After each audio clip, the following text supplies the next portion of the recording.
নমস্কার বন্ধুরা, আজকে এই ভিডিওতে আমি ক্যাসিনো মুভি নিয়ে কথা বলবো। এটি একটি বাংলাদেশি মুভি। তো এটি অনেকদিন আগে থিয়েটারে রিলিজ করেছিল, এখন ওটিটি প্ল্যাটফর্ম বঙ্গতে এসেছে, তো সেখানে আমি দেখেছি।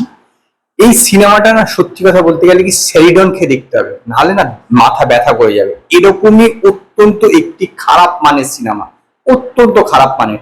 সেটা সমস্ত গল্প, স্ক্রিপ্ট, অভিনয় সমস্ত লেভেলের থেকেই একদম খারাপ। এই শবনম বুবলি আমার মনে হয় না অভিনয় করতে পারে। এর আগে তার আমি একটা সিনেমা দেখেছিলাম, লিডার আমি বাংলাদেশ, সেটা তো যেরকম জঘন্য অভিনয় দেখলাম, এই সিনেমাটাতে মনে হচ্ছে না আরো অভিনয় খারাপ, মানে কনস্টিপেশন পেয়েছে, হয়ে গেছে মনে হচ্ছে এরকম। এতটাই খারাপ প্রতিটা দৃশ্যে না, যে ধরুন আমায় বন্দি করো বলতে গেলে এটা হাতটা তুলে বোঝাতে হবে, মানে সমস্ত কিছুতেই তার হাত নাড়াটা আর বন্ধ হয় না।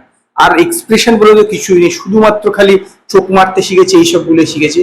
পুরো যে সিনেমাটা না, একটা অতীব খারাপ সিনেমা, অতীব খারাপ সিনেমা, একদম মাথা যন্ত্রণা ধরিয়ে দেবে।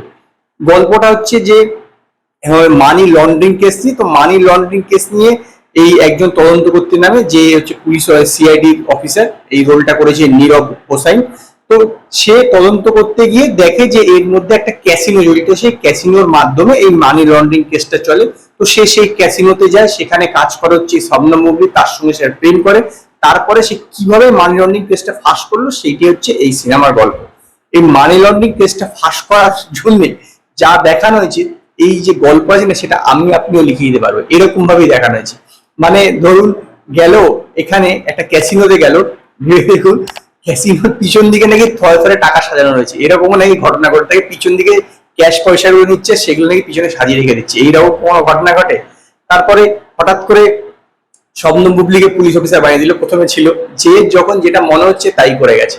আর বিজিএম, বাপরে বাপ, মাথা খারাপ করে দেবে। মানে এত জোর বিজিএম, বা যে যে কথা শোনা যাচ্ছে না, মানে এত জোর বিজিএম দিয়েছে, যখনই যা মনে হচ্ছে। আর এই যে ওই নীরব হোসাই হঠাৎ করে রেগে রেগে গিয়ে পিছন দিকে ঘুরছে, মানে ঘুরে গিয়ে ডায়লগ করছে, মানে ক্যামেরার দিকে পিছন দিকে দাঁড়িয়ে আছে, ঘুরে ডায়লগ বলছে, এইরকম ভাবে ডায়লগ। মানে কি বলবো, কোনো লেভেল নেই সিনেমার, একদম কোনো লেভেল নেই। কেন যে এইসব সিনেমা বানায়, এই সিনেমা এর জন্যই ফ্লপ হয়, মানে ফ্লপ হওয়ার জন্য এই সিনেমা তৈরি হয়েছে। এতটাই খারাপ সিনেমা, মানে দু চোখে দেখা যাচ্ছে না। একটা লেভেল থাকবে তো মিনিমাম, কিচ্ছু নেই। মানে এত খারাপ লেভেলের সিনেমা হতে পারে, কোনো মানে গল্প কি? এইখানে পুলিশ এসে পুলিশের রেড করলো, পুলিশ তাকে ধরলো, তারপর কোথার থেকে চলে এলো ইন্টারপোল তাকে নাকি আবার ছাড়িয়ে নিয়ে গেল, আবার ইন্টারপোলের অফিসে গিয়ে সে আবার ধরে নিয়ে চলে এলো। মানে যখন যা মনে হচ্ছে তাই করে গেছে পুরো ডাইরেক্টর। গল্পের কোনো মাথা মুন্ডু আগা মাথা কিচ্ছু নেই, বললাম না মাথা ব্যথা হয়ে যায়। স্যারিডনকে এই সিনেমা দেখা উচিত, অত্যন্ত একটি খারাপ সিনেমা। নাম্বার দিলে সেটা বেশি হয়ে যাবে, মানে যদি 0 দিই সেটা আমার বেশি হয়ে যাবে। আমার 5,000 দেওয়া উচিত, -5,000 দিতে হবে এই ক্যাসিনো সিনেমাটাকে। যদি আপনারা বঙ্গতে দেখে থাকেন, তো আপনারা জানাবেন আপনাদেরকে এই বিষয়ে কিরকম মতামত, বা আপনাদের এই সিনেমাটা কিরকম লেগেছে। আমার তো অতি জঘন্য লেগেছে। যদি আপনাদের এই ভিডিওটি পছন্দ হয়, ভিডিওটিকে লাইক করুন, কমেন্ট করুন, শেয়ার করুন, আর নতুন নতুন আপডেটের জন্য আমার চ্যানেলকে সাবস্ক্রাইব করুন।